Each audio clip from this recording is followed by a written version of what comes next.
Sushupti means it is a dreamless state, but there are dimensions of consciousness that you're aware of. The neurological system in the body, if we have a way of monitoring that, I think the entire art of anesthesia could raise to a different level at a very minimum interference. When you disengage with memory, suddenly there is no past, present and future, so there is no time. Because there is no time, there is no space.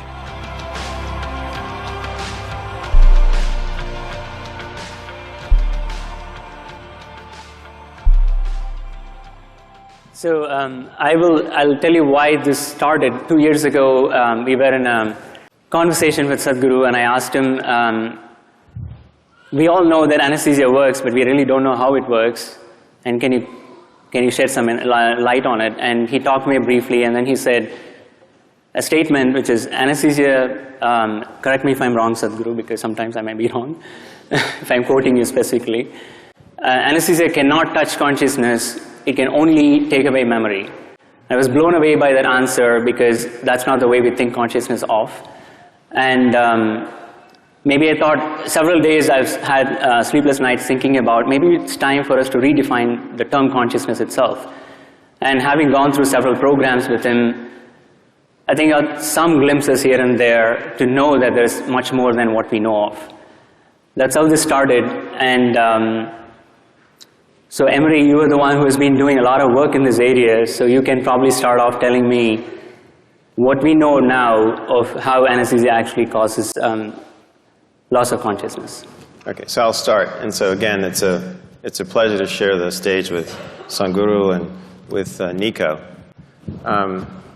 So, you know, how does anesthesia work? Actually, how many people here had anesthesia?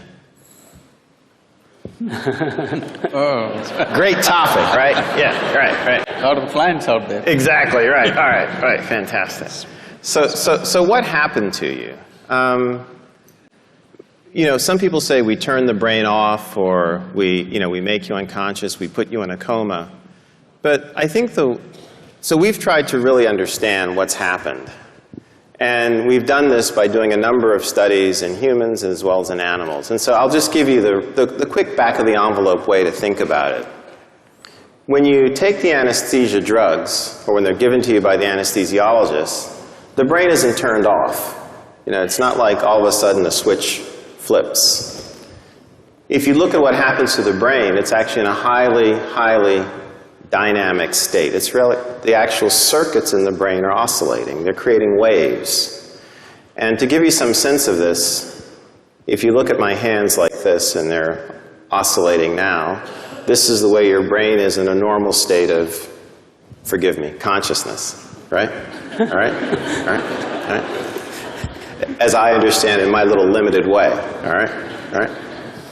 But then what happens is the drugs take over the circuits, and now the circuits oscillate like this. And as long as you keep the drugs there, they're doing that. Now, what does that mean? It means that if this brain area was communicating with that brain area so that you could be conscious, it can no longer do that.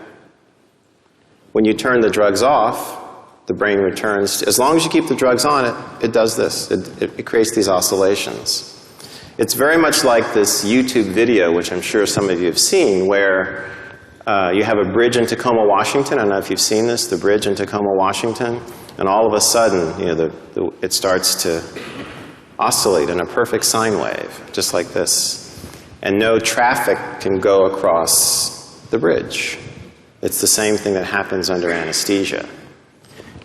And what happens is that these oscillations, because they're so strong, they take over the brain, they're not natural. And you remember one of the things that Bala mentioned was that after anesthesia, our brains often don't work the way they did beforehand. So now you can see if you've been in a state like this for 4 hours, 6 hours, 8 hours, and, you know, look, I got my AARP card about 12 years ago myself, so I'm in that category too, right? You know, you can understand why your brain may not work, right? So, and basically that's it. And what's good about that, what's good about what I'm telling you is that we as anesthesiologists can see this state. We can see it on the EEG of patients in the operating room.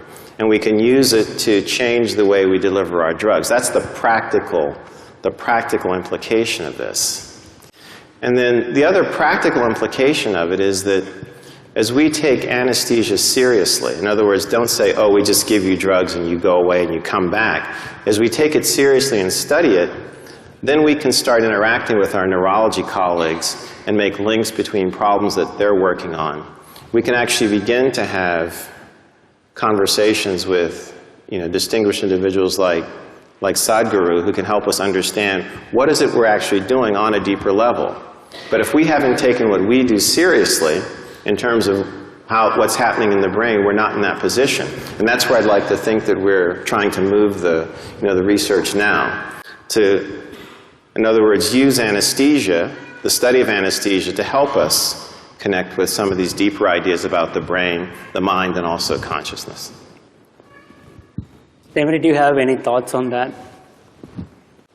Do you have any thoughts on how we are doing? How we're connecting anesthesia to the... So what we work on as neurologists, or what I work on, is very related and very, very connected in that we're trying to understand how patients who lose consciousness because they've had a structural brain injury or a cardiac arrest or some other kind of problem can reestablish the process of a conscious state in a brain that's been injured, and what are the rules of the recovery, and what are the ways in which it can happen, and what are the limitations, and how do people get stuck along the way, and could we help them? And it turns out that there's a lot of variation. Sadhguru. Namaskaram.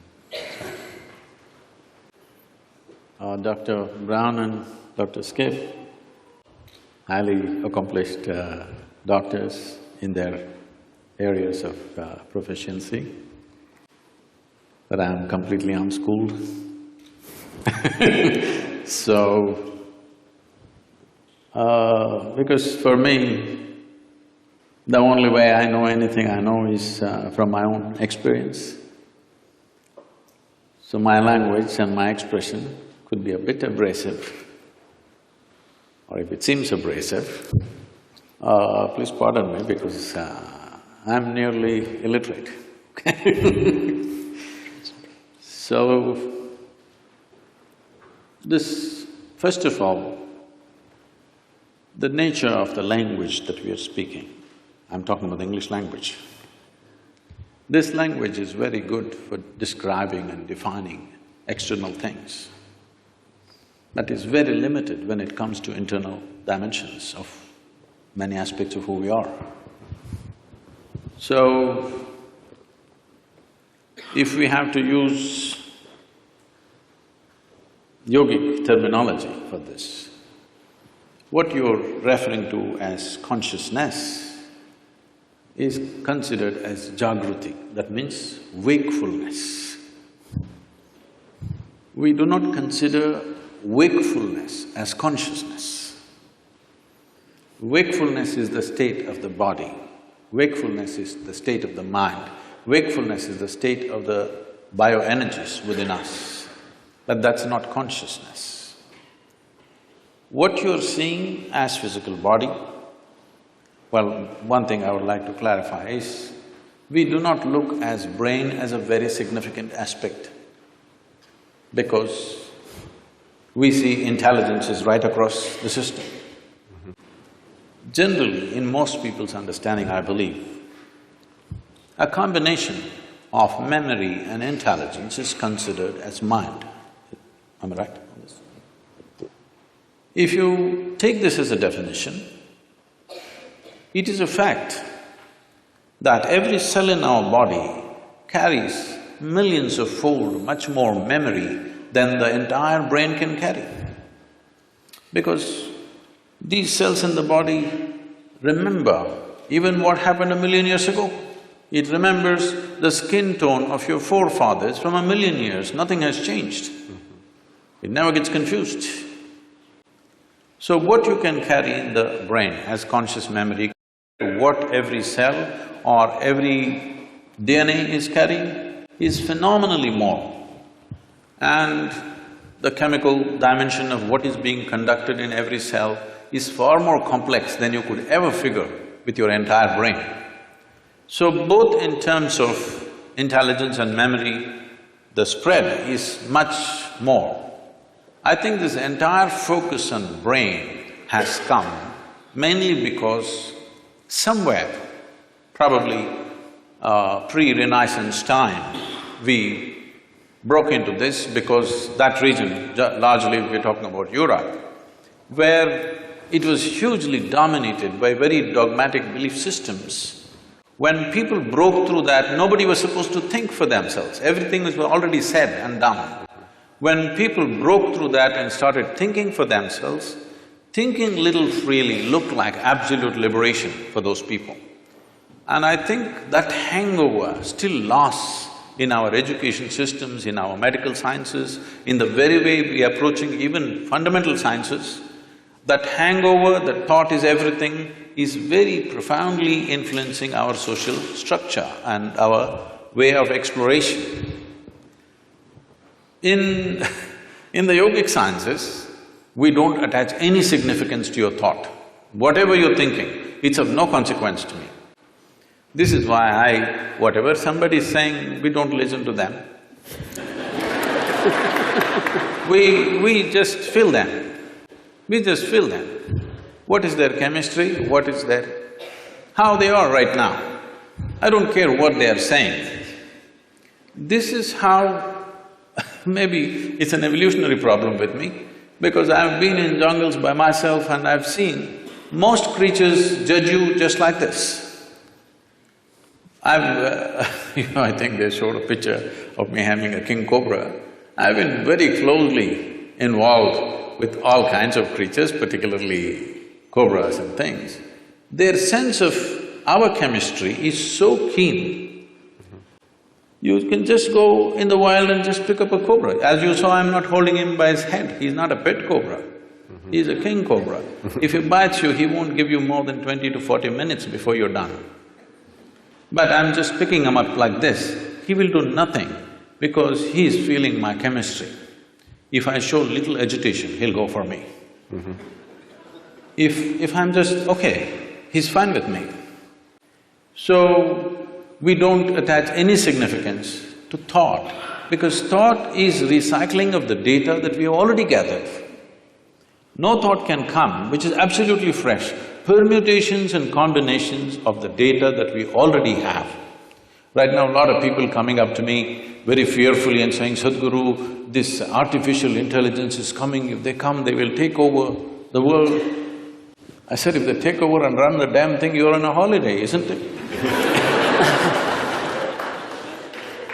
But it is a fact that everything that we can gather as information, analyze and express and use it in many ways, all these things, machines will be doing it better than us in the next 10 to 15 years' time. Everything that is data-based processing, machines will do way better than us. So there is this fear. I think it's a very good time. This is the time we need to explore an intelligence beyond intellect. Because we have become so intellectual, we have become so brain-oriented in our approach to everything. As you rightly said, nothing is really turned off, we've just broken the communication. After all, the purpose is to go through something which is generally extremely painful without pain. That is how the entire anesthetic science has come up. So, you're just breaking the communication and that's not happening, it serves that purpose. So, being wakeful and being conscious are two different things. This is described like this. For wakefulness, we have a word called Jagrati. Jagrati means you're awake.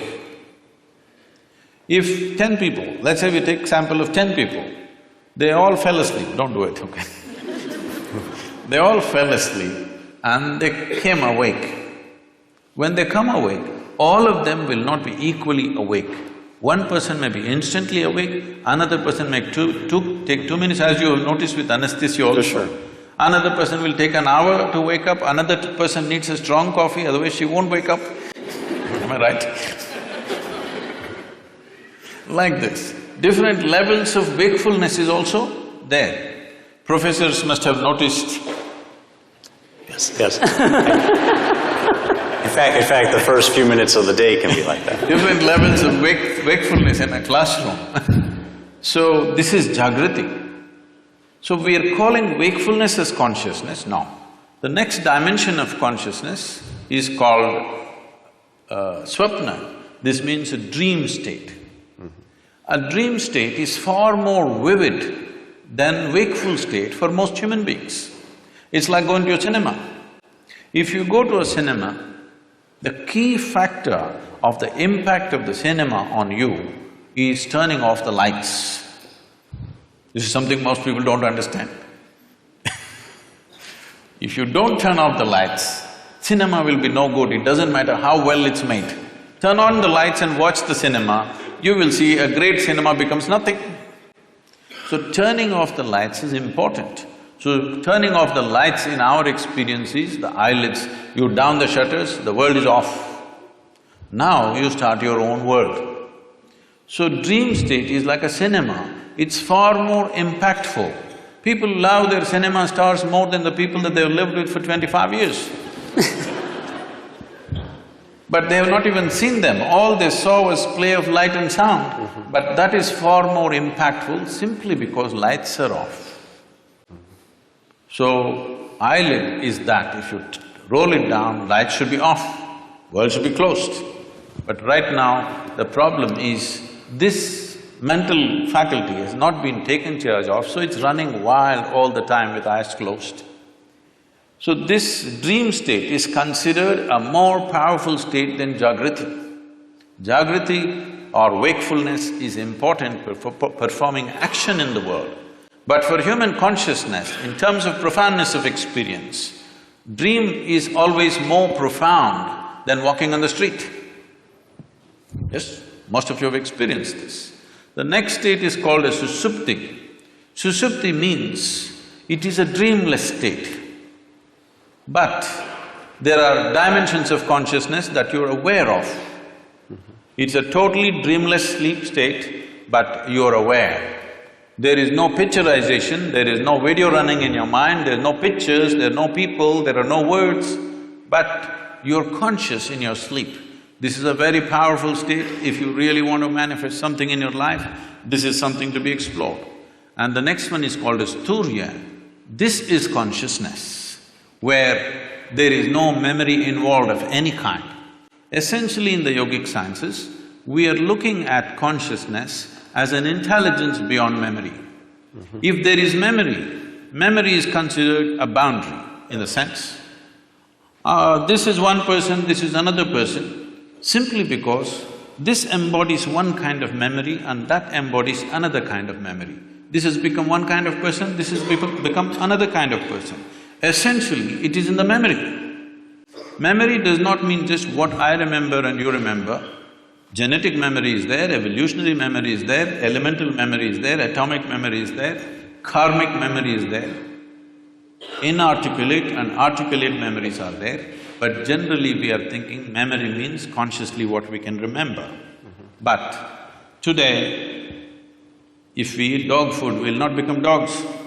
Something within us remembers, no matter what you eat, this has to be only transformed into a human being. It doesn't matter what you eat. If you and a cow every day eat a mango, no merger will happen. Perfect memory is established, evolutionary memory is absolute.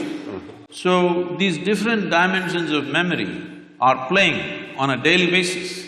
People are thinking their thoughts are free.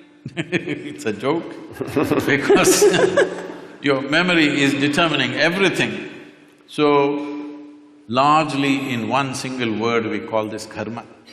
Karma means the residual impact of all the memory that you have, how it is impacting every thought, every emotion, every action, the very way you sit and stand.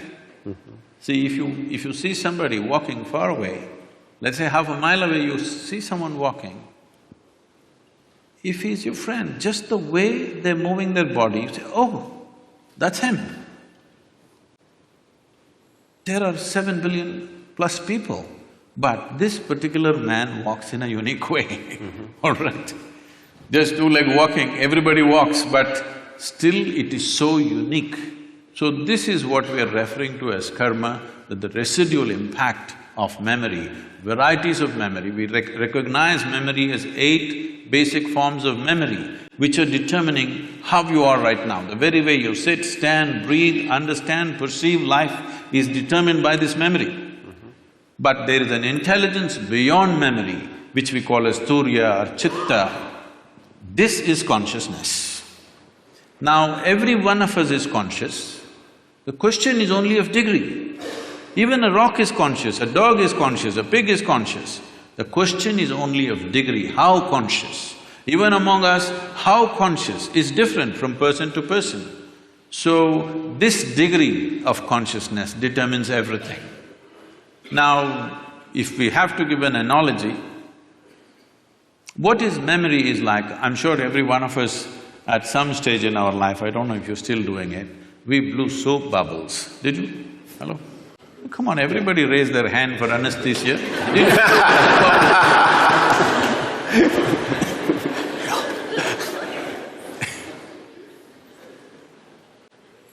So, when you blow a soap bubble, the soap part of it, which is very little, just a tiny drop, the large part of it is air that it captures. So how big a bubble? When you were children, who can blow the biggest bubble was a big deal. And it's a certain amount of technique. Yes. How you do it. Somebody blew this big bubble, somebody got only this much. So how big a bubble? This bubble is like this.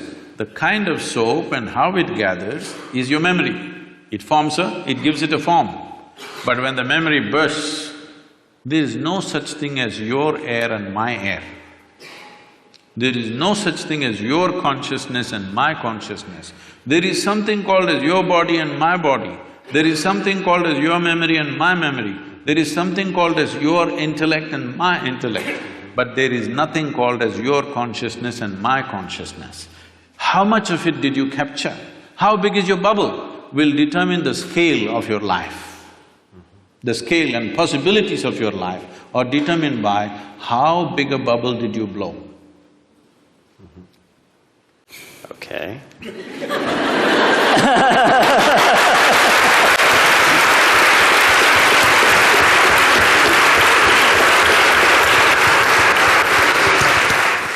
Well, let me pose you a question, Sadhguru. So, we can perhaps work as individuals to, now that I know I take away wakefulness and not consciousness, right? To move towards consciousness. And that's an individual's decision to maybe train in this particular way. So, is there some way that we can harness these insights like you have, harness this understanding, and use it as anesthesiologists to take care of patients? Because if we can reduce it to, or if we can adapt it, I should say reduce, if we can adapt it in that way, that would be very, very helpful, because we would be using the powers in a way that would control, have to use the word, the brain, in a way that would be perhaps more physiologic. I'm not the expert in the subject, but because you're asking me the question, I'll say something. But you're the expert in anesthesiology, is it? Yeah. I'm sorry. in my simple understanding, anesthesia as a process has come into being in this world, or is existing right now, because there is pain. Pain, when it happens to us, is a bad thing. Nobody wants pain. But at the same time, if there was no pain, most people would not even know how to preserve their own body. See, wherever there is no pain, in how many ways they've cut it. Suppose there was no pain in your nose, they would have cut it in various shapes. It's part of the fashion. If there's no pain at all, believe me, they would have pulled out intestines and swing it on the street and go. You have any doubt about that? None whatsoever. So, essentially because there is pain in the body, and pain is a protective mechanism. Because most human beings still don't have the necessary intelligence even to preserve themselves. If there was no pain, even if a bicycle comes, people step back, don't think this is out of civilization. Consequence of pain. Because no pain, even if a truck comes, they would just walk. Yes, they would. So, because of pain, so pain is essentially a protective mechanism for us. Without it, people wouldn't know how to stay alive, how to stay in one piece, they would have cut themselves into pieces. So, but sometimes, as what is called as surgery, is in some way cutting people up. Sure. So it has become a necessity to cut someone. How to cut them? With minimum amount of disturbance to the system. That's the whole effort. So in this effort, as you said, essentially you're disengaging different parts of the brain. I don't know if it's an exact science or it's generally getting disengaged. Whichever way, is it getting effectively disengaged that people go through surgeries without even knowing what happened? When something major was done to them, their ribs were opened up and ribcage was opened up, heart was opened up, brain was opened up, they don't even know what happened. Very innocently, they wake up after a day or so, whatever amount of time. So this is anesthesia. How could we use… See, one dimension, because when we were speaking in the room, when you said, essentially, if I'm wrong, please correct me, you're monitoring the physiological systems of heartbeat, blood pressure and temperature, Brain waves. whatever else, the physiological factors. If… I don't know if it's even a possibility, but if you find a way to monitor the neurological system, ignoring the physiological system completely. See, the concern may be the moment you put somebody on the table and start opening the body, the concern of a doctor or a surgeon may be that you don't want him dead on the table. So you're watching his heartbeat, you're watching his pulse and you're watching his all the other parameters. I understand and appreciate that concern, but instead of…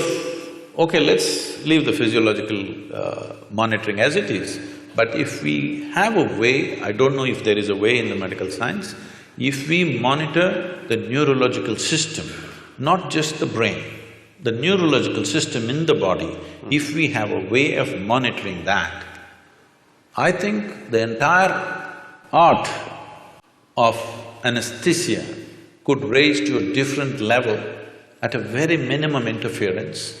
It could happen because why I'm saying this is, there is something called as marma in yoga and also in what is called as kalari in South India. It's a certain form of martial art. Marma is a way of killing the pain completely at certain moments when we want to, just by touching certain parts of the body, handling body in a certain way. So essentially what we're doing is, the neurological system, we're shutting it off. And there is no pain at all. We can go ahead and do what we have to do, and only when we release it, the pain will come back. So, using that as a basis, I'm saying, if medical science has a way of monitoring the neurological impulse as it's happening, and if there is some way to introduce anesthetics in whatever form that you use, I don't know all the cocktails that are used, but if it is done properly, probably, I'm just guessing, I'm not an expert on this, probably with 2% or 3% of your medicine, you could still have the same effect on the patient. Because how you use any medicine on the body and how you use it on the neurological system, I would say 1% of what you use on the muscle, if you use it on the nerve, it will produce equal effect. But it's interesting, because I think what you're saying has contact also with the work that we do in the recovery phase, and there are people now looking very carefully at cardiac and brain interactions. And they do signal some of these changes, and it's suggestive. I mean, that maybe more of the body could be engaged in the way we think and measure, and that makes a lot of sense to me, actually. Can I ask you another question? So I did a little reading about you, and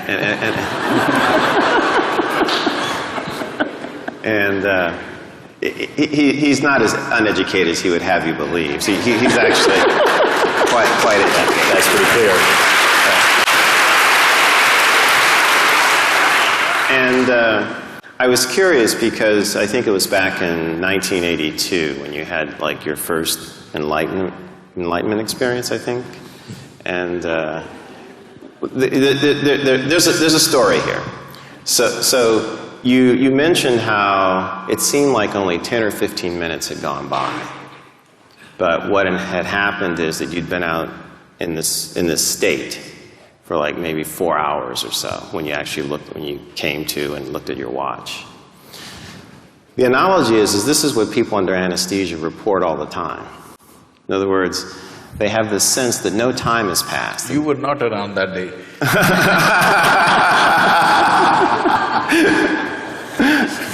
Maybe I'm reaching. But they report a very similar phenomenon, you know, that it seems like they'll wake up sometimes from anesthesia and they'll go, you know, have you started yet? You're done? They're actually quite surprised. So whatever our timekeeping mechanism is, right? It's different from sleep. It's noticeably different from sleep because often when you sleep, except in some rare instances, you have a sense that, you know, time has passed. You know, you went to sleep, you woke up, you know, you may not be able to judge it exactly. But characteristically, under anesthesia, when people come to, they feel like no time has passed. Any thoughts? Mm-hmm. See, our sense of time, the only way human beings know time is by the cyclical movement of things that are happening. If the earth spins once, we call it a day. If the moon goes around the earth, we call it a month. If the planet goes around the sun, we call it a year. Or if the clock goes around, we call it an hour. Mm-hmm. So only by cyclical movements we know time. What cyclical movement means is, all physical dimensions of the existence, from atomic to cosmic, exists only because of cyclical movements. Anything physical in the universe is naturally cyclical. Mm-hmm. So the entire yogic process is just about this, how to transcend the cyclical movement of our existence. Because cyclical movement means we are going in circles. If I tell somebody, you're going in circles, what does it mean? It means you're not getting anywhere. So this is the fundamental ethos, that once you're attached to cyclical moments of life, you're not really getting anywhere, but it feels like you're going somewhere. Today, everybody knows this experience because most of them walk only on the treadmills.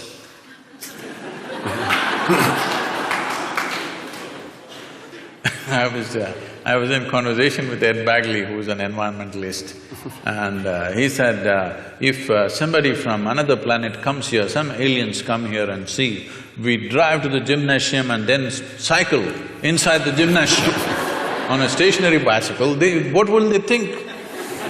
Right. So, cyclical movement signifies physical existence. Mm-hmm. Physical existence, as today fundamental physics is talking about it, forever the yogic sciences have been saying this, it is a minuscule of the larger space. Mm-hmm. It is just some 0.000 some percentage, negligible percentage, all of us together, and the planet and the universe and everything. The physical universe is just way below 1% of the cosmic space. That is true even with the individual atom. Even in the individual atom, the substance is way below 1%. So this minuscule is our engagement. How I see in my experience is, it's only the footprint. We are so engaged with the footprint I have been in the jungles of South India for long periods of time. At one time I was involved in tiger census. So for days on end we followed the tiger's footprints. We saw only the footprint, we have not seen a damn tiger. So till you see the tiger, by footprints, whatever imagination you have, tiger breaks it for you. When he growls at you, it's all gone. All the… you studied the footprint, you thought you understood and how he does things, his behavior, everything you understood by his footprints, how he moves, what he does. But when you see him, all this knowledge you gather vanishes in one moment. Fortunately, he didn't make breakfast out of you, but even just seeing him, everything vanished. So right now, we are just studying the footprint. Consciousness, the remaining 99 point whatever percentage that is there in the atom, that's there in the cosmos, this is consciousness. An atom has captured a minuscule of consciousness. You and me have captured the largest amount compared to any other creature on this planet. That's why we are at the peak of evolution, that we have captured the largest. But time we know only because of our involvement with cyclical movements. Once there is no cyclical movement, or in some way if you get disengaged with the physicality of your existence. When I say physicality, everything that is physical about you is accumulated over a period of time, isn't it? Sure. It's an accumulation. Now, everything that's mental about you is also accumulated, the content, I'm saying. The framework may be there, but the content is all accumulated. What you accumulate cannot be you, isn't it? It can be yours, but it can never be you. So once there is a little disengagement with the physicality of what you have gathered, suddenly there's no sense of time nor space. What is now is then, what is then is now, what is here is there, what is there is here, everything gets like this. It's very beautifully expressed. The Adi Yogi, the first yogi, over 15,000 years ago, he said this. People, his disciples, squeezing him, asking, what is the nature of this existence? Where does the cosmos begin? Where does it end? He laughs at them and says, I can pack your cosmos into a mustard seed. Wow. So just make sure we understand. If I understand, the experience that you had that Emery's asking about, and perhaps the experience that might not be passed through in memory and language of the patient in anesthesia from this point of view, would be one in which it's outside of time, maybe interior, as it said in the video, but space has sort of a time-like aspect where present and future are in the same distance. Is that kind of a restatement in any way? This could seem contradictory to what is generally believed in fundamental physics. Modern physics is looking at space and time. The yogic sciences look at only time. There's only time, there is no space. Because there is time, there's a consequence of space. Okay. If there was no time, there would be no space. So time is the basic, not space. Space is an illusion that's been created because we are engaged with our physical natures. So if you disengage with your physical nature, suddenly there is no time, so there is no space.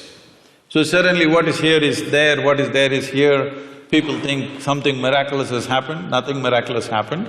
It is just that you kept your accumulations aside for a moment, that's all. What you accumulated and who you are sat separately. The very basic program, what we're teaching as inner engineering is just this. What we're training people for is, if they sit down here, body's here, what you call as your mind is somewhere else, what is you seems to be little away. Once there is a little space between you and your body, between you and your mind, suddenly there is no time. Once there is no time, there is no space, there is no possibility of space. This needs to be understood.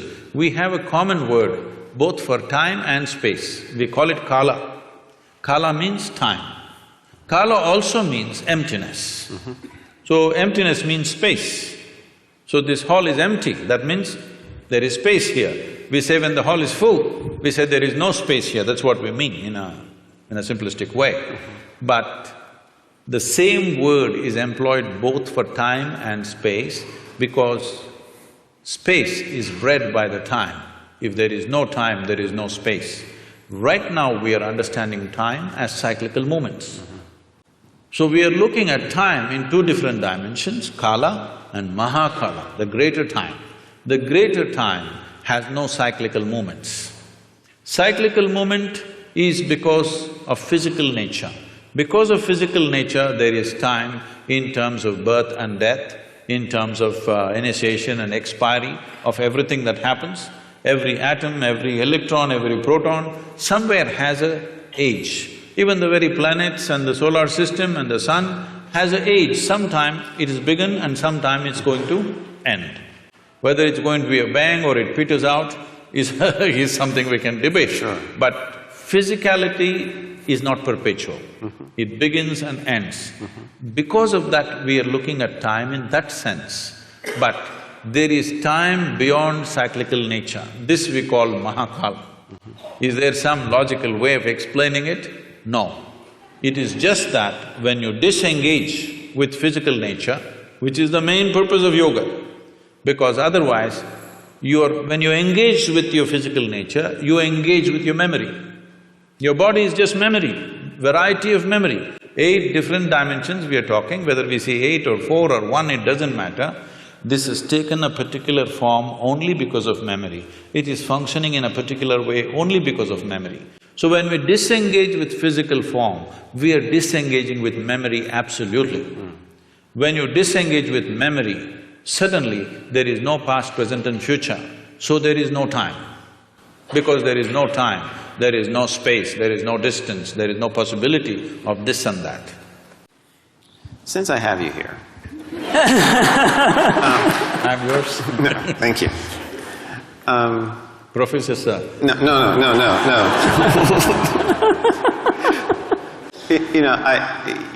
The world has a lot of problems, right? And, one of the things that we need to solve, and we were talking about some of this, just as we were sitting down there before the program started. Can I correct that question a little bit, sir? Sure.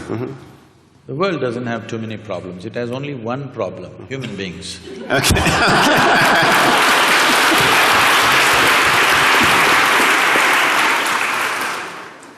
So if we could focus on that one issue. All right? What do we do? How do we use, the insights, the understanding, the enlightenment that you have to go after some of these issues? Because they're very real and they threaten us. See, by every definition that we have made, we have defined ourselves as the most intelligent creatures on the planet. These are all our definitions. I don't know if the insects agree with us. But by our own definitions, we are the most intelligent of the species. So our understanding is right now, whoever dominates must be most intelligent. So for which we are paying a lot of price. Whoever is right now in domination, he is the most intelligent. If you go by that, we are the most intelligent. Maybe we are the most intellectual, yes, of all the creatures. But we are not the most intelligent because we don't even know what to eat after these millions of years. Hello? Even now research is going on, what is the best thing to eat? If you put something in front of your dog, one sniff, he knows whether to eat or not to eat.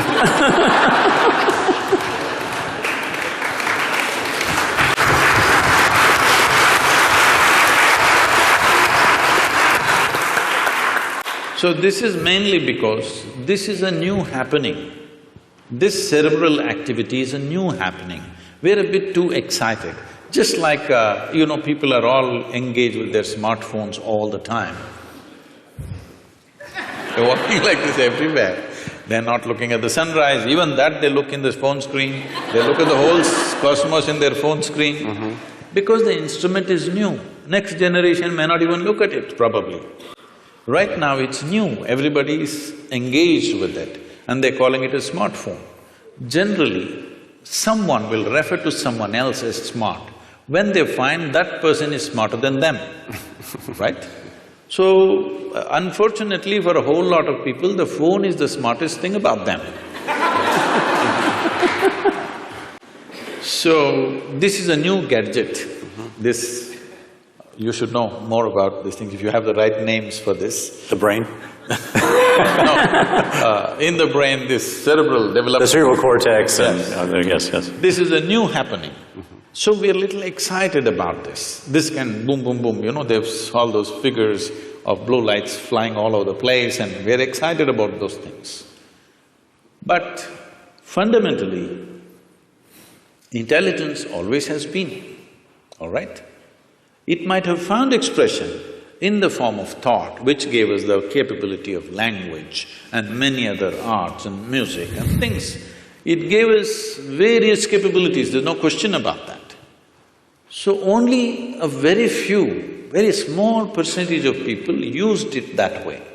Rest of the people are using their intellect just to freak the hell out of themselves.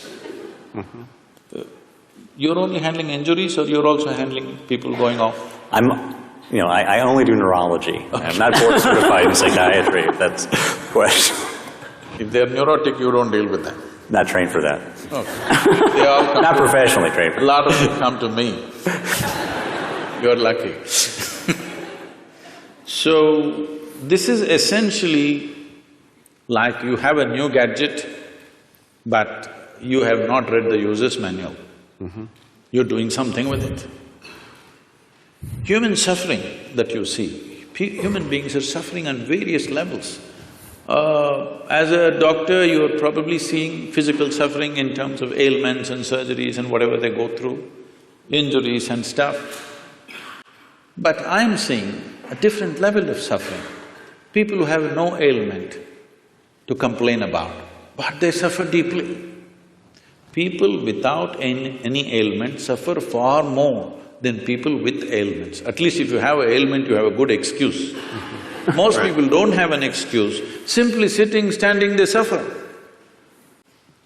Everybody has found a reason. Why? Well, somebody is suffering because they are poor, they're suffering their poverty. You make them rich, they'll suffer the taxes. They're not educated, they couldn't get into the school, they will suffer. Get them into the school, you've seen them suffering here. To the best school, they will get in and suffer. They're not married, they suffer, get them married.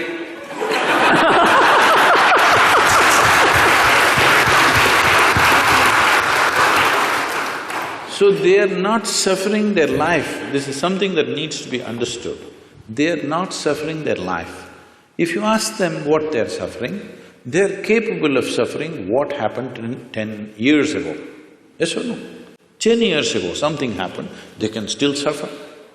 And they are capable of suffering what may happen day after tomorrow already. So essentially, their suffering is not about life. They are suffering two fantastic faculties that only human beings have. No other creature has such a vivid sense of memory as we have. No other creature has the kind of fantastic sense of imagination that we have. They're suffering their memory and their imagination, they're not suffering their life, isn't it? They're only suffering their memory and their imagination. If you take away a part of their brain, you definitely know which part it is. If you take out some part of their brain, whatever that part, they will all sit very peacefully, maybe even happy, I don't know. Because I find, I just met a lady a few months ago. I was in Mysore, my hometown. I just went to visit someone and I was just entering a building, a very small built old lady, maybe she's over 75. She came smiling at me so sweetly and just asked me, "How are you?" I said, "Ma'am, I'm well. How are you?" And then I went up, I never forget faces, but this is not a face that I know. Then I went up and after half an hour I came down, again she came to me with a very sweet smile and she said, "How are you?"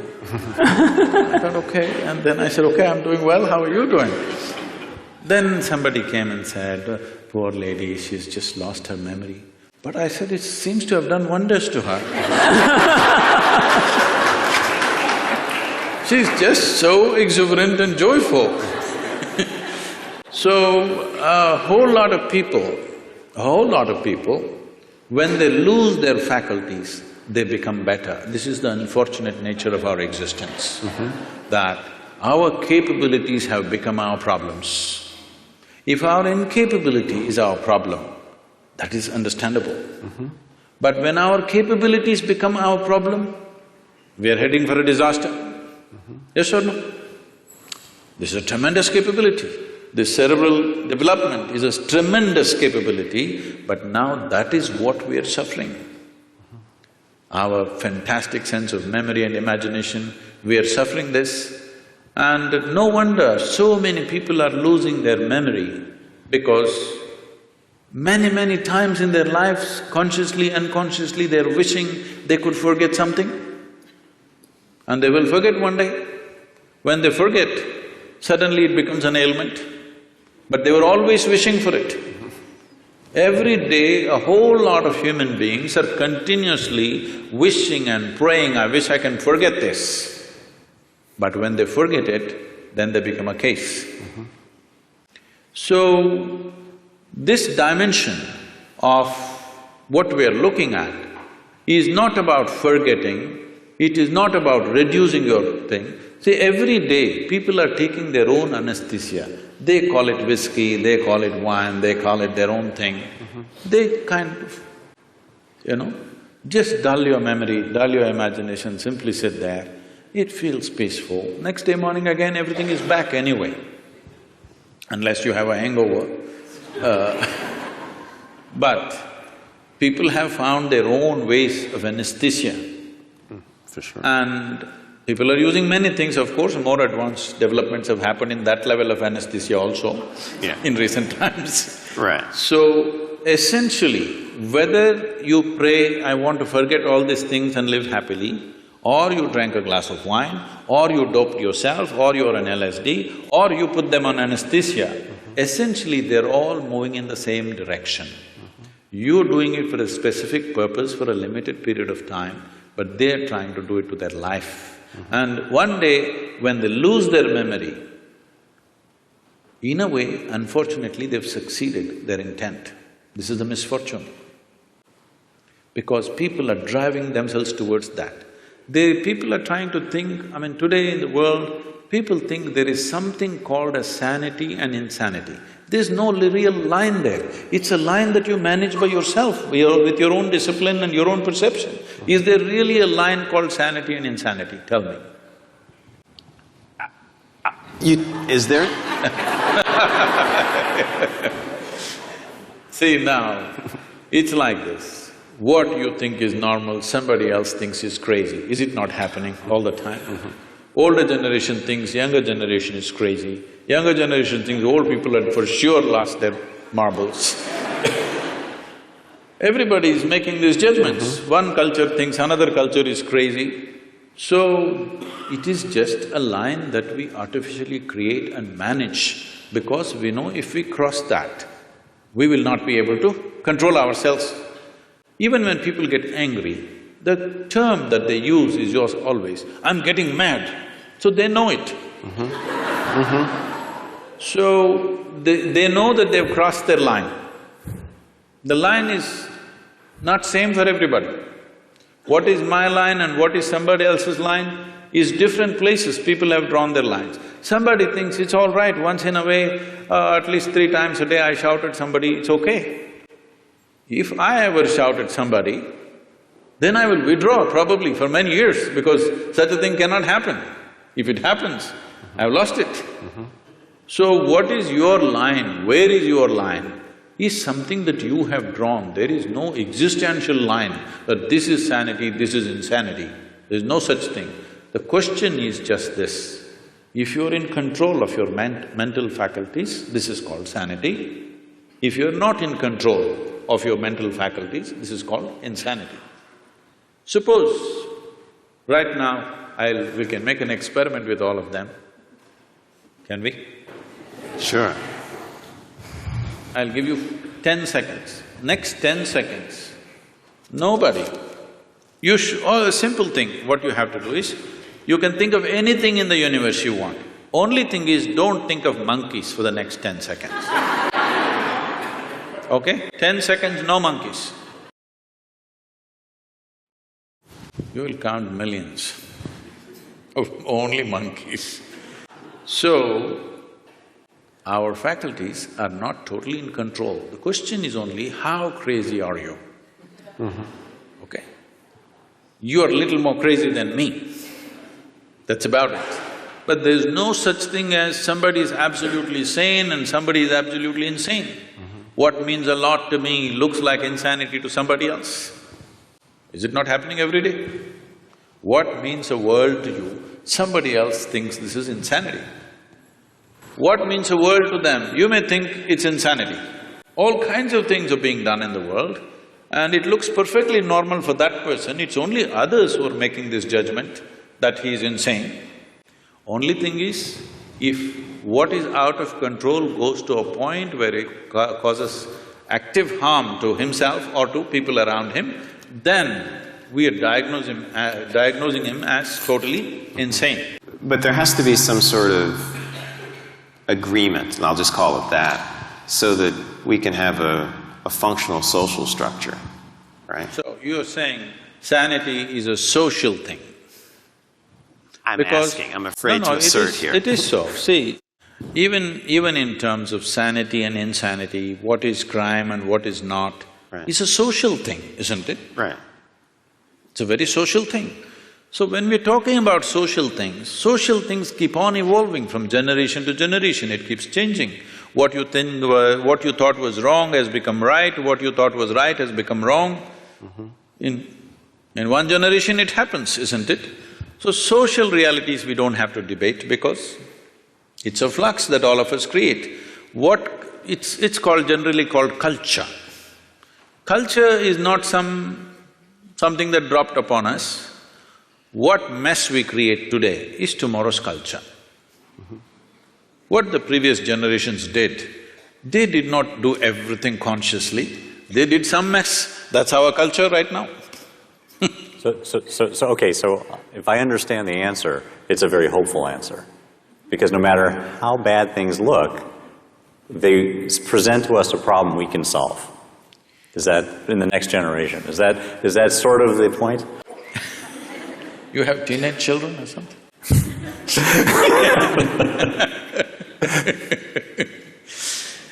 I'm not trying to define that. All I'm saying is do what you want, you cannot define this because as you said, it's a social process. Social process, today we are democratic countries, so it's decided by the majority as to what is right. What majority decides may not always be a perfect solution, but we have agreed that if the majority says this, we do that, right or wrong. Works or doesn't work, we do just that when the majority says that, at least with certain aspects of life. With certain other aspects, we have retained the authority in some kind of experts. Let's say in anesthesiology, if you say something, maybe that's the right thing. Let's say somebody has come up just today, he passed his medical exam and he's come, if he says, he will be put through 1,000 tests, but if you say it, people will accept it simply because of a certain record and a certain reputation and whatever, but it may not always work. Reputation and records may not always work, but we are looking at largely what works. So these are all social processes. Without going into that, when we talk about anesthesia, when we talk about disengagement, or when we talk about meditativeness, this word meditation in English language has to be cleared because we've been going through that. See, the English word meditation does not say anything specific. I know it's become a popular word, but it doesn't describe anything specific. If someone sits with their eyes closed, in English language we say they're meditating. See, with eyes closed, there are many things to do. You can do japa, tapa, dharana, dhyana, samadhi, shunya, samyama. There are many things. Or you might have just mastered the art of sleeping in vertical postures. No, it's happens in the universities, in spiritual programs, in people learn to sleep with their spine erect. So, meditation doesn't say anything specific. Somebody is focusing on something and they think they're meditating, somebody is uttering a mantra and they think they're meditating, somebody is thinking about something and they're saying they're meditating about something. Essentially, if we translate meditation as dhyana, which is what generally, at least in India, what people believe, when we say the word meditation, people expect that you are speaking about what is called as dhyan or dhyana or dhyanam, depending upon how far south you are. If you're up in the north, it is dhyan. If you come down, it becomes dhyana. If you come to Tamil Nadu, everything becomes dhyanam. So the same word went to China and became Chan, and somewhere else it became Zen. The same word. We're expecting when you say meditation, you're talking about dhyana. If that is so, what dhyana means is, if you sit here, there is a clear space between what is you and what is not you. In the sense, what is you and what you accumulated. Body you accumulated, content of the mind you accumulated. If there is a little separation between these two, if you can maintain that awareness, now we say you're in dhyana. So this is meditativeness. This is not something that you can ever do. If you create the right conditions, this will happen as a consequence. It is like flowers in a plant. If you go sit in your garden and do flower meditation, flowers are not going to come. If you want flowers, you need to handle the soil, manure, water, sunlight. If you do these right things, flowers will happen. Well, the soil doesn't look like a flower, manure doesn't smell like a flower, water or sunlight doesn't feel like a flower, but only if you do those things right, this will happen. If you're… right now, this whole thing has become convoluted because we have become such a goal-oriented society. That means we are interested in the consequence, we are not interested in the process.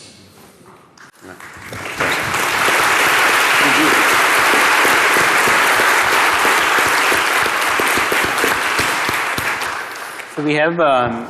we'll move on to the question answers for the audience and also the researchers here. We began this conversation with a discussion of levels of consciousness of… maybe I'm taking us down to a lower level that befits my character. But I'm wondering, one of the things Dr. Skiff you asked is, as people are recovering from certain kinds of processes, maybe they're entering different states of consciousness that science has not yet, learned about. I'm wondering if that theory is necessary because we know about the plasticity of the brain. I think Baki Rita, is that the gentleman who talks about plasticity of the brain and extraordinary things that the brain can do to recover functions in different parts as it's damaged. That's one, and maybe that's a more technical question. I have a larger question for Sadhguru. You spoke very eloquently about memory, intellection, asking us to put those aside. And I'm trying to understand exactly what you mean because I haven't caught it, I'm sorry to say, because it seems to me those are the unique or extraordinary things about us as human beings, right? The fact that we have this historical memory going back to Mesopotamia and beyond, in India, thousands of years, and also as individual human beings, and intellection, which allows us to build spaceships in addition to sit here and listen to you. So I'm not quite sure how you mean for us to leave those aside or place less value on them. I did not talk about devaluing them or leaving them aside. What do you think? Is this planet round or flat? I suspect it's quite round. Really? You suspect it's round? You're not sure? No, yes, I'm sure. It is round, in fact. In fact, I think that is how matter has to collect around gravity. No, don't go there. Gravity is another thing. But today we know it is round. Though, if I walk up and down this place, in my experience it feels flat. But we know it is round. We debated this for thousands of years, all right? But we couldn't figure it. But it became very clear to us only when we took off. We created some distance from the planet. You flew up there and looked very clearly, it looked round. You went and stood on the moon and looked around, 100% it's clear it's round. So what gave you this clarity is the distance. When you were in it, you thought any number of ways but you couldn't figure it. But the moment you had distance, you had clarity. So only in that context I said, you must know how to keep your accumulations aside. If you're carrying a bag, when you don't need it, you must be able to keep it aside. If all the time if you carry it, it'll become a torturous process. That's what is happening to people. Nothing wrong with your mind.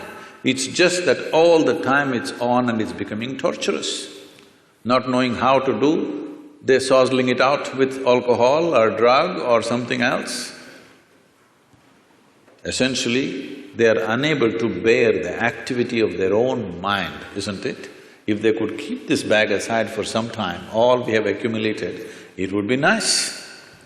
You won't lose it, because nobody's going to pick it up and go. It's there for you, but once there is a little distance, you have an absolute understanding of the nature of what it is, only then you can handle it the way you want. Right now, you're handling both your body and mind accidentally, accidentally.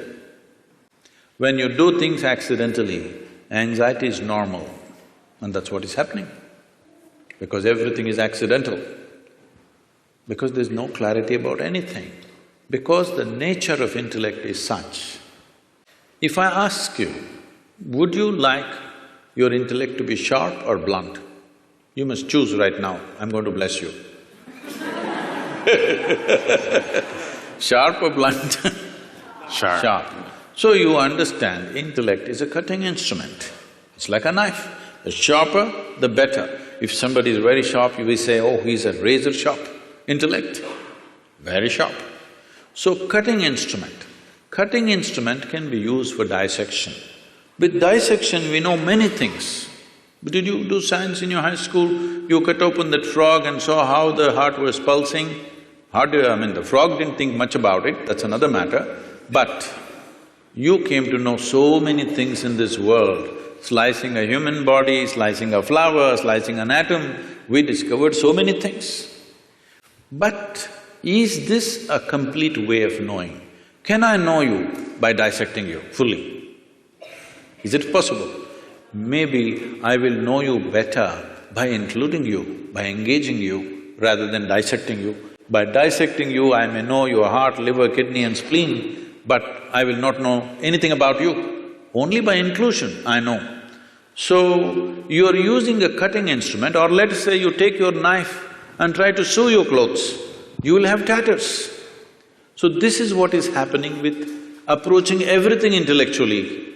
Everything is going into tatters. We are trying to sew with a knife, it's not going to work. There are other dimensions of intelligence. We, in the yogic way of looking at things, we look at human intelligence as 16 parts. Out of the 16 parts, to make it simpler, we can make it into 4 categories. It's called buddhi, ahankara, manas and chitta. Buddhi means the intellect, it's the front end. This is essentially a survival kit.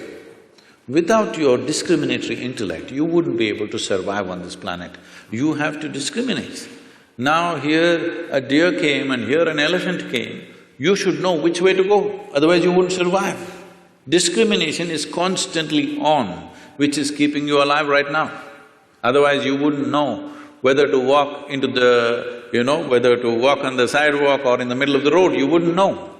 So there is a discriminatory process which is keeping you alive. It's a survival instrument. Without it, you cannot function. How does this survival instrument function? What is its nature? We will not go too much into that because they're timekeepers. But it is something that everybody knows. The next dimension is called ahankara.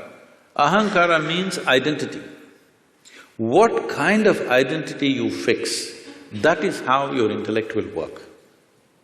Right now you sit here and say, I'm an American. This thinks and acts like an American all the time. Or I say, I'm an Indian. It thinks and acts like an Indian. In India, there's a classic thing happening in our own generation. It was all one nation. Somebody drew a line and said, this is India, this is Pakistan. Suddenly, some line that somebody drew and nobody knows where exactly the damn line is, still the dispute is going on. All right? But suddenly, if you're on this side, you have one kind of emotion and thought, if you're on that side, you have a completely different emotion and thought. Just a piece of cloth, I mean a flag, if you look at it, tears will come to you. People are willing to live for it and die for it, all right? So that is how it is, identity. The moment you identify with something, your intellect serves that identity always. If you say, I'm a man, it always functions as a man. If you say, I'm a woman, it functions that way. If I say I'm this or that or whatever, race, religion, nationality, anything, the moment you identify with something, your intellect is striving only to protect that identity and support that. That's how your intellect is functioning. In modern societies, we've done nothing about this. People are getting identified with football clubs. They're nations by themselves. Yes? Oh, yeah. Football club is a nation by itself. People are willing to fight for it and die for it. Because we have not cultured an identity. When a culturing an identity means, in India there was a system, now unfortunately it's largely gone, though still some part of India still has this. First thing before we start education, it's called Vidyarambham. Before you start education, the first thing is, you must take an universal identity, cosmic identity. Only then education is given to you, because education is empowerment. You should never empower a limited identity.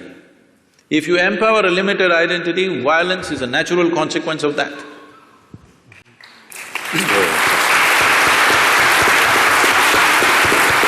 So, just tell me, what is it that we are fighting for on this planet? My identity versus your identity. It may be race, it may be religion, it may be nationality, it may be region. Essentially, my identity fights with your identity because I'm identified with this, you're identified with that. So, before you empower a human being with education and knowledge, first thing is you must fix a cosmic identity for that person. This used to be called as Aham Brahmasmi. First thing is a child must say, my identity is cosmic. I belong to the cosmos, not to these parents who are sitting with me right now. I love them, they have nurtured me, but my identity is cosmic. The child has to utter this. Only then, first alphabet is taught to him, because it was education as seen as an empowerment. Just tell me, today in the world, are uneducated, illiterate people causing more damage or educated people on the planet causing more damage to the entire planet?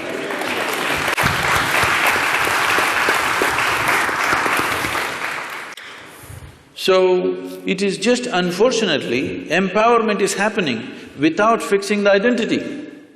With my limited identity, if I study all kinds of nuclear science, what am I going to do? I'm going to bomb you, that's all I'm going to do to you. What else will I do to you? That's all I will do to you because this is my identity. You stand against me, suddenly I have to do something about that. So whatever capability I have, I'm going to use it. That's what is happening. So identities have not at all been worked at, that's a big problem. But intellect functions according to your identity. If you have to continue the analogy, intellect is like a knife. Is a knife, suppose we don't give a knife to a child's hand. Why? Knife is not dangerous. Child's hand is not steady, that is the problem, isn't it? You are in the surgery rooms all the time. Tell me on this planet, are knives taking more lives or making more lives? Hello? Really, it's taking more lives? Are you a surgeon? It is making more lives, both in the kitchen and the surgery table, it's making many lives. Here and there in an irresponsible hand, it's taking a life, isn't it? Sure. Knife is not dangerous, it is the hand, it is the identity which makes the knife dangerous. If there is no knife, just with the hand we will kill. Yes or no? Sure. So the third dimension of intelligence is called as manas.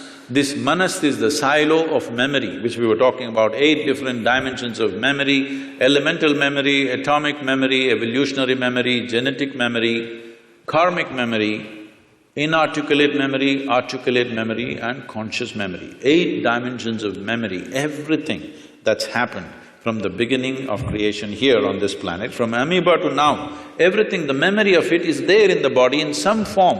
And every day you're using this memory in an unconscious way. You're using this memory, otherwise if you forget one day, suddenly you may start going like a reptile. No, it remembers the entire evolutionary process. And do not underestimate this. Now that you also said the planet is round, a simple thing with 2 legs, to walk on a damn round planet which is spinning is not an easy thing. Do you know how much is involved? The physics of it is very, very super complex. Those of you who are on binges of alcohol, you understand how difficult it is to walk on a round planet. Or if you have a vertigo or something, then you understand. Because it's a very, very complex process to walk on a round planet which is spinning. But we are doing it effortlessly because of this evolution. It's not a simple thing. Moving from 4 legs to 2 legs is not a small development. A whole lot of neurological development has happened. Only because of that we are able to walk on 2 legs. So now this memory is acting all the time, and the access point is the identity. How you are identified, that is how you choose the memory. Whatever kind of memory, both of us may have same kind of memory, but if I am identified one way and he is identified another way, we will choose memory differently, organize memory differently and act differently. For the same education, aren't people going different ways? In the same house, 2 children are born, same genetics, same food, same school, are they not going in like this? Because depends on what kind of identity one has chosen.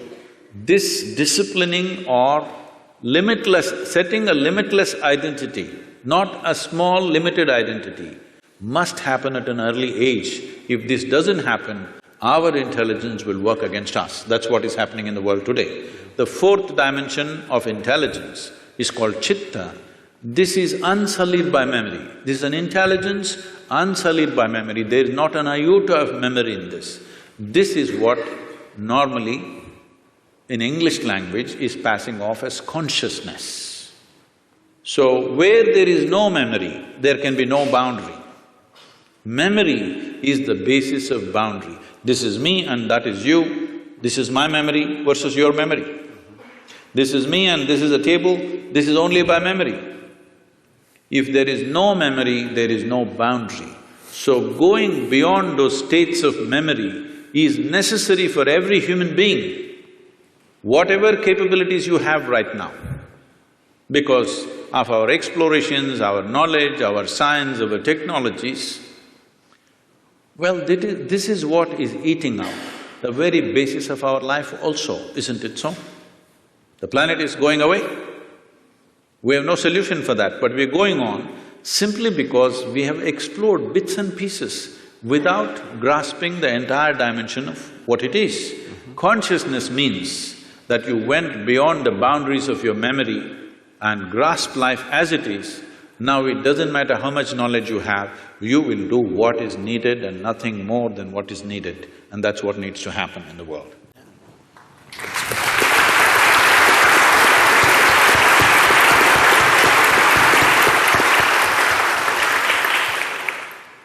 So I want to hear about your thoughts on near-life-death experience. A lot of people have, in surgery, said that, middle of the surgery they could come out and see what's happening, see the conversation, what the doctor is doing. So just a thought, do people really die at the time, or they reach some moksha or heaven, come back? Near death? You mean near death? Yes, you near said death. near life, so I was wondering what…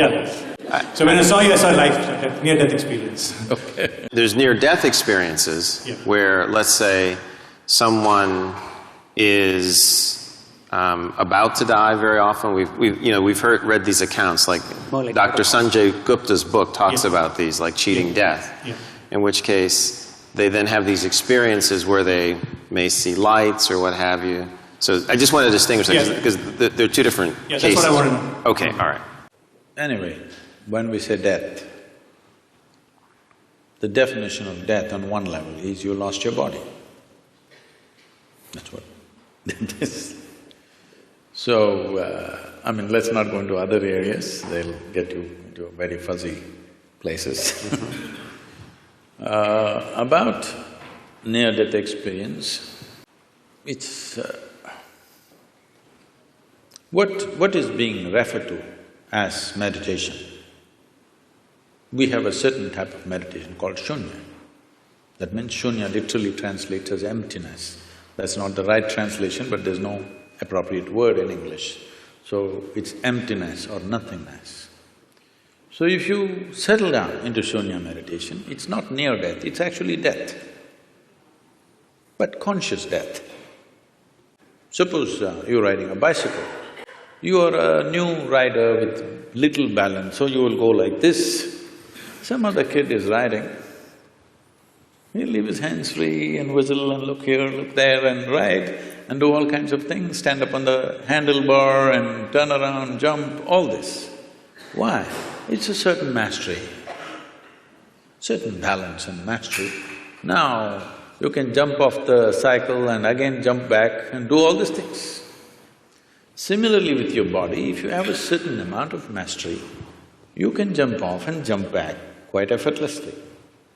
Now it is happening accidentally because of some medication, or for many people during 60s, 70s, the LSD time, there were a whole lot of people talking about this thing, sir, it's your time. It was your time. Oh, okay. Metaphorically. So, a whole lot of people talking about this, and it really happened to them. It's not that they were imagining things, it actually happened to many of them. But it was also because it was hallucinatory. Nobody knows whether it's this or that. There's no way to for sure say it actually happened to them or not. But I've met many people of those times who genuinely experienced things with which their lives got transformed in many different ways. In a crazy way, but suddenly everything about them changed simply because somewhere they perceived this… you can yo-yo this body a little bit if you wish, it's not a permanent thing. Just that little awareness changed the way they perceive life and they behave and they do things in their life. So this near-death, I'm not really looked at any of the thing, but some people have told me, some popular books, they were saying they see angels and there's a tunnel going. See, one thing is, you must understand, when somebody is going on the surgery table, the doctors may be confident, the patient always fears that he may die. Hello? Doctors may be confident, they know the case, they know what they're doing. 99% of the time, they're confident what they're doing. But the patient, once he closes his eyes and hands over his life to somebody, he always fears what will happen. So every small thing he thinks is death. It happens to people. If you put a gun to somebody's head and just shoot and miss them or it's a blank, they almost died. Near-death experience, they'll blank out for some time and then they come back. They really think they went away and they came back. And they saw the scene also from the top, because that's because of the Hollywood. So, human mind is capable of creating many dimensions of experiences. It need not be construed as death, it's life. First of all, anyway, I'm coming out with a book on death, an inside story. I'm doing this for 6.5 years, it's not complete yet. Okay. Hope in the next year or so I will come out with this. Why I'm saying this is, in reality, there is no such thing as death. It's life, life and life alone, moving from one dimension to another, another dimension to another. So if I lose one dimension, it looks like that is dead. Right now, it is a medical fact that they say approximately every fortnight, you're losing 7 kilograms of your existing body and something new has come in 1 fortnight. Whatever your weight, you must just calculate in how many fortnights you're completely lost. Everything that you have in your body is being lost continuously and something else is coming in. But you don't experience as that every meal and every day you empty your bowels, you must experience it as near death. But that doesn't happen to you. But this happens to you because there is some disengagement in your experience, first particularly because of anesthetic impact.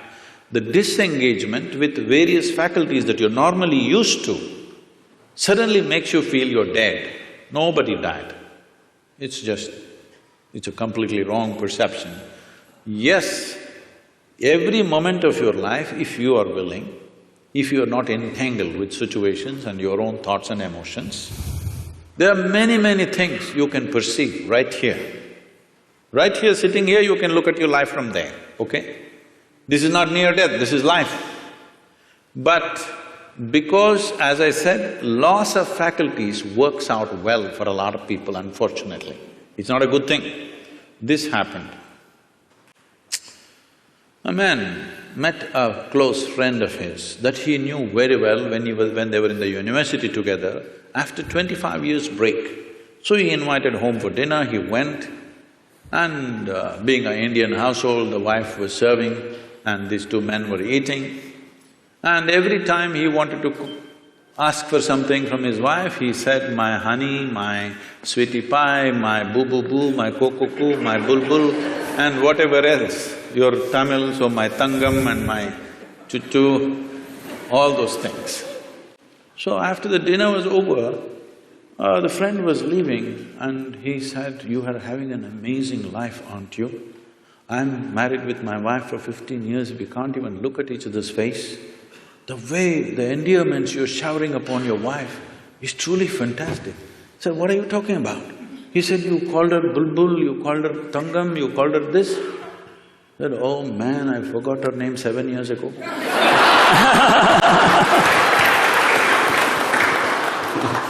Loss of faculties, unfortunately, work very well for a lot of people because they're suffering their faculties.